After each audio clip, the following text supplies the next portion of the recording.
Hello guys and welcome to FM21 here with Portsmouth yet again guys. Yes, and yeah, we literally fluffed our lines, didn't we, in the last episode?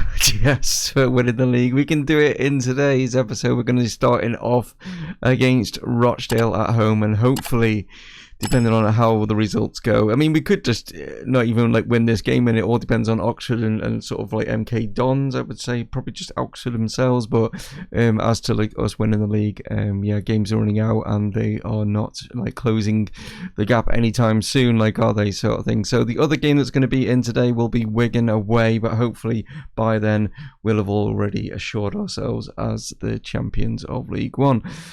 Let's find out then if we can bounce back against that, that disappointment against Peterborough. It was a bit of a, yeah. If you did miss it, go back and check it. Yeah, it wasn't fair in regards, but football isn't fair, at the end of the day, and we've got to take ourselves and look ourselves in the mirror, as it were, and say, like, look, we should have put our chances away, and we won't be like, having to like go again, but we are going to have to go again, and that is up against Rochdale. So we welcome them to Fratton Park. Here we go, guys. So here is our lineup going to go into this one. I'm going to make a bit of a controversial choice, maybe, in the fact that Bradshaw is going to be like our striker. Jody Hawula, as even though he's been absolutely banging the goals in the last few games, gone a little bit off it. Maybe the pressure's got to him a little bit, so we're going to put Tom Bradshaw up top. We have got him on loan, and I might as well use him. Why not? Like, but anyway, back at the other end in the defensive partner of the actual team, we've got Fulton in goal, Johnson, Nicolaisen, Raggett and Tricker are our back four. Naylor and Wallace in the middle, McInerney just ahead of them, Harness and then Clements are out on the wing. Let's have a look then at how Rochdale line up. Well, this is how they line up. Yeah, going a little bit more defensive with that, obviously having that CDM. A lot of teams seem to do that, like, which is fine. I'm trying to pressure a few of these players, like they're sort of like, strikers and stuff like that, and the ones that are like further up the field, just to try and put them off, get the crowd behind us and stuff like that, and hopefully like win the ball back quickly, and then we can then obviously attack their goal. That's what it's all about, isn't it? Here we go. So the two teams lining up here at, like I say, at Fratton Park. Can the nerves sleep be put to rest, and we can like put Rochdale to bed? We've got a chance here, as I was going to say, they had a chance, but Naylor, the captain, has already picked up a yellow card in the first 5 minutes. That's a bit worrying, but it's good to see that he's like, being sort of like forceful in the middle, as a captain maybe should, but a nice ball sprayed out here. Clements, great ball. Bradshaw actually didn't go for goal. He played it back out here to the right back. Johnson plays this one across. Harness with a great chance, but unfortunately it's he had a little bit of a 50p head and it spun over the bar. So the nerves still seem to be there. Yeah, that was the only highlight, and as you can see, we had 10 shots, 5 on target, but unfortunately not really, the game feeling that we weren't able to see those highlights, and it is 0-0. It would still give us the title if it stayed like this, but this was very similar to the Peterborough game, and then they obviously like got that winner late on, so hopefully Rochdale don't do the same here. We need to be playing a lot better in this second half when we get in front of their goal. Here we go. So we are here in the second half, and the rain is starting to come down now as well, so will that help us or hinder us as Harness now surges forward, legs it back to Tricker, into McInerney. Can he pick anyone out? It's going to go in. Oh, I thought it was going to go in as an own goal, but no, it was cleared away off the line. The luck isn't definitely with us at the moment. We are definitely peppering their goal, but it just doesn't seem to be going in. So throw in on the far side just before I'm about to make some changes. More, the rain's coming down a lot heavier now as Nicolaisen now puts this one in. Captain Naylor, can he lead by example? He plays it into Bradshaw, back to McInerney, and Bradshaw, is he onside? I think he is. There we go, guys. We have taken the lead. It is Bradshaw. My choice to play him has like paid off late on, but it has paid off. He picks up his 16th goal of the season. Naylor here, I thought he was going to hit one from here, but he decided just to like lay it inside. Bradshaw back to McInerney, plays a little bit of a nice 1-2 round the defenders, and then Bradshaw slots it in that corner without the keeper realising which way he's going to go here. Just checking obviously for offside here, but as you can see, yeah, he is nicely onside.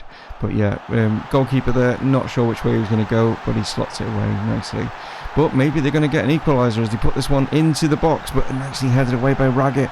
Now we can get away here as Naylor now surges forward. He's got Bradshaw ahead of him. How's he going to play this? Into McAnev. McAnev surging forward. Can he finish this? He can. There we go, ladies and gents. We are the champions of League One, that is for sure. Now Rochdale, I can't see coming back now.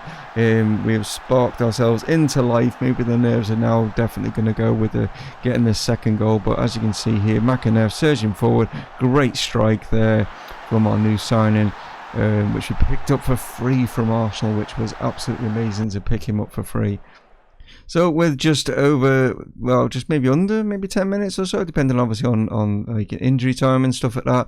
I'm going to make some changes like for some from tired players and stuff like that. So we will leave Naylor on because I don't know if he'll get the presentation today or at the end of the season. Not entirely sure. Let's see, we're going to take off. We'll bring Curtis on, back from a bit of a knock and an injury, so we'll come on. And we will have a look at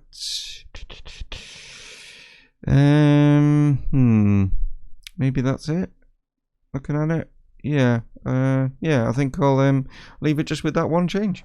So we're coming to the end here, guys, and it looks like it's all done. There it is, and we do get the presentation, so it was good to leave Naylor on, so he will get to lift it this time. And I'm loving this new presentation, this like new way that they've set things up, this graphic here that they've done, or animation I should say. Great this is, and here they go to lift it up, and the fireworks will like obviously fire off as Naylor lifts it into the air. There we are, guys.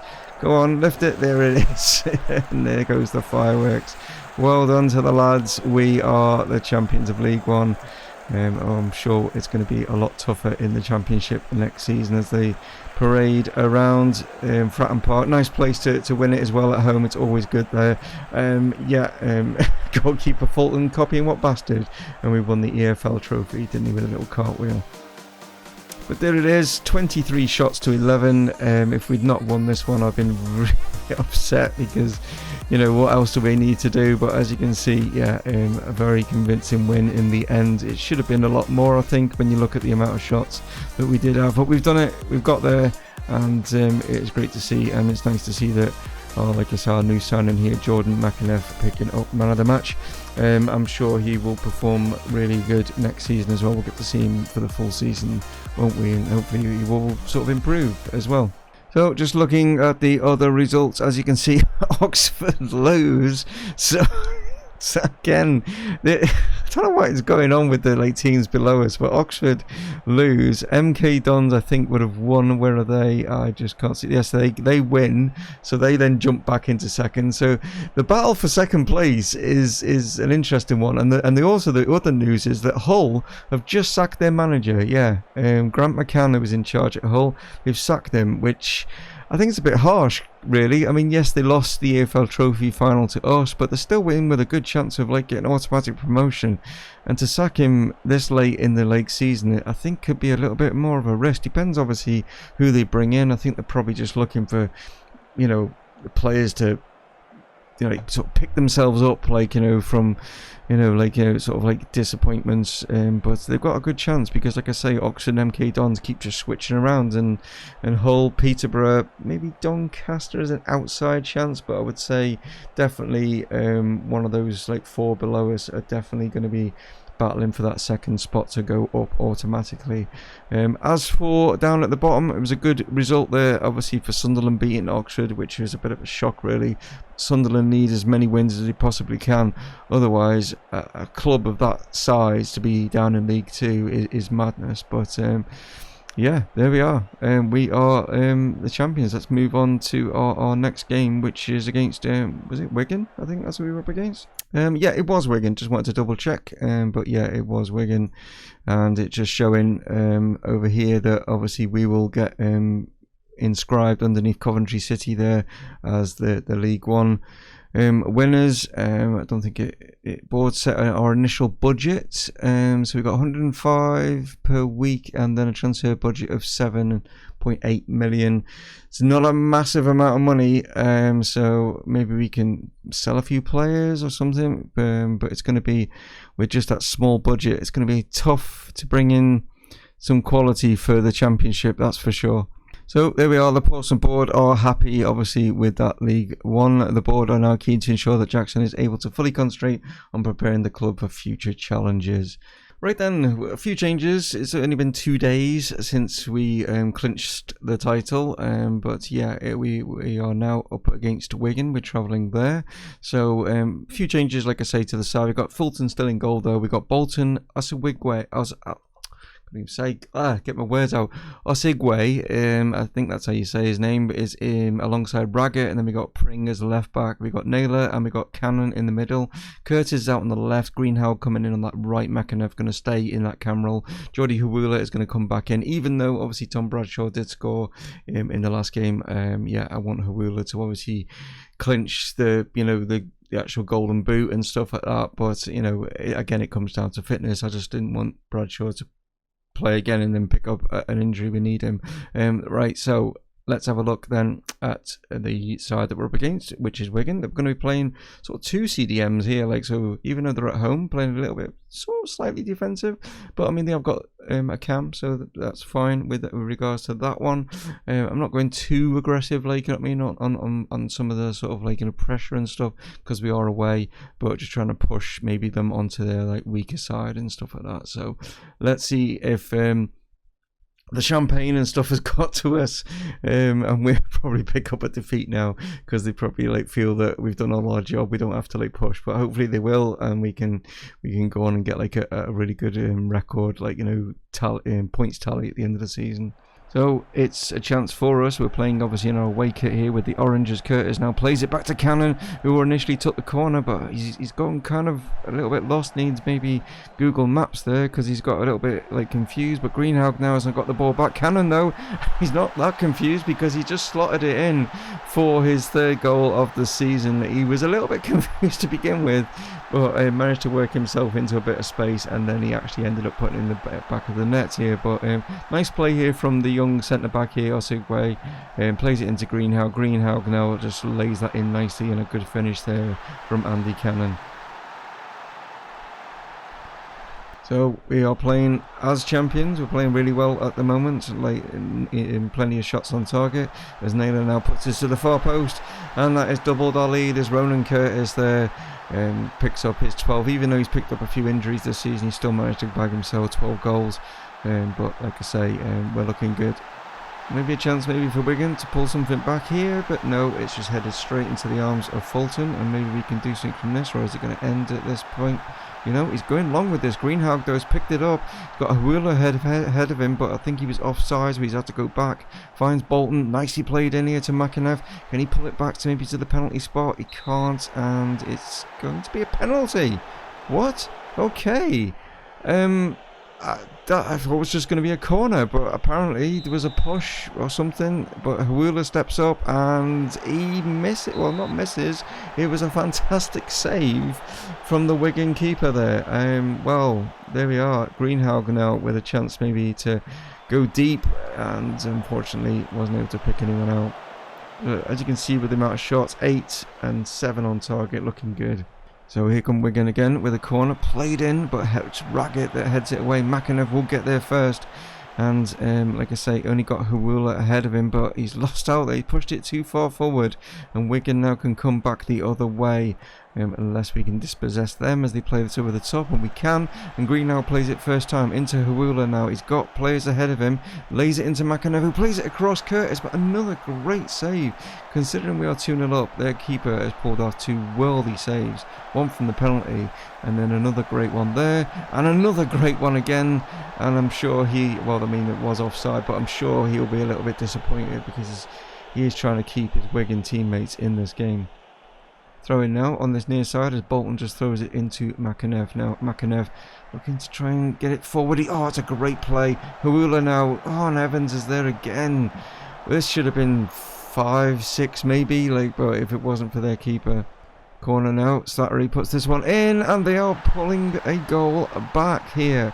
Well, this is all down to their keeper. We should have put this game to bed, but their keeper has played some amazing saves, and now they've just before half time as Atete has just headed that one in going into the break, and they've not really troubled us at all. Maybe set pieces has been our little bit of a downfall there. But like I say, if it wasn't for their keeper, we should have been out of sight by now.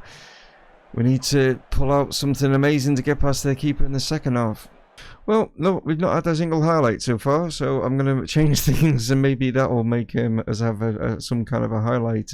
But at the moment, yeah, 72, 73 minutes or so in, and no highlights for the second half. So, a couple of changes. Hawula not playing well. I mean, he is playing alright. It's just that he gets a 6.5 because obviously he missed the penalty. Wait, I say missed. It was saved, wasn't it? So it always knocks you down, like your sort of like performance. So Tom Bradshaw is going to come in off the bench for that one, and also going to rest the captain. He's played really well this whole season. So we're just going to give him a rest and bring on Kieran Wallace. So, corner ball now here for Wigan, and they could possibly get the equaliser here, but we've managed to get this one away. Here's Bradshaw up on his own. He's got two defenders. If you can maybe like play this one back to McAnev, who's like on the penalty spot. He does do, and it is slotted home. He must have been listening to me, because I saw McAnev. He was there. He went right to the byline there, but he could have done it a lot sooner. But I could see McAnev, like, he wasn't really sprinting to get in the box, but he was jogging forward here, and I was just thinking there maybe, but he waited, and then McAnev just slots it in, and surely now we don't have to worry about Wigan getting an equaliser. We might pick up a second though, as it's played into the box, and that wasn't too far away, was it? And here they come again. We've still got time on the clock, but I don't think they're going to get 2 goals in the time that's left. But they might pick up another one as a possibility. As they played it in here, and it is a great chance here. And yes, they have picked up another one. A little bit sort of like tiredness maybe sneaking in there, like towards the end of the game. Like I say, it's only been 2 days since the game against Rochdale. But yeah, Wigan have now picked up another. And I hope they haven't got time to get an equaliser. But yeah, it's now 3-2. And no, they didn't get a chance to get that equaliser, but they gave it a really good showing, didn't they? Like, you know what I mean? And in the end, we do pick up 3 points. So 6 points out of today's episode, which has been great. And also, not only that, we got the actual trophy, didn't we? So there we are, guys. So MK Dons and Oxford actually get wins this time. So yeah, MK Dons do stay in second spot there, like, but games like I'll say are kind of like running out now. So, and wow, I've just noticed it just below. Sunderland are on a bit of a comeback here. They are trying desperately to stay in this league. That is, they just played Oxford, beat them. They've now played Peterborough, who were up there as well, as you can see there, and have beaten them as well 2-0, like away, which is little considering we lost to them. Sunderland have suddenly, Freddie Lundberg, who's in charge of them, has suddenly got them, like, you know, maybe panicking, but now they're only 3 points. I mean, well, you see 3 points. The goal difference isn't in their favour, but Sunderland, it looks like momentum may be with them, and they're just going to hope that other teams around them aren't getting the same momentum, and they could possibly save themselves. And the only reason why I keep talking about Sunderland is it was between Portsmouth and Sunderland who I was going to be, and that's the only reason. And the fact that they've had such a terrible season, I think has highlighted that more than anything. But there we are, guys. That is the end of today's episode. I can't get rid of that. Get off. We are the champions of League One, and I will probably move it till the end of the season now, more than, like, you know, because there's no real like matches that we're concerned about. Like, so what I'll do is I'll probably play the last 2 games of the season in the next episode, just to like finish things off for this season. But there we are. Take care out there. Stay safe, guys. Look after your families and stuff like that. And thanks for tuning in once again. And I'll catch you on the next one. Dave from Mumongu Gaming signing off. Cheers.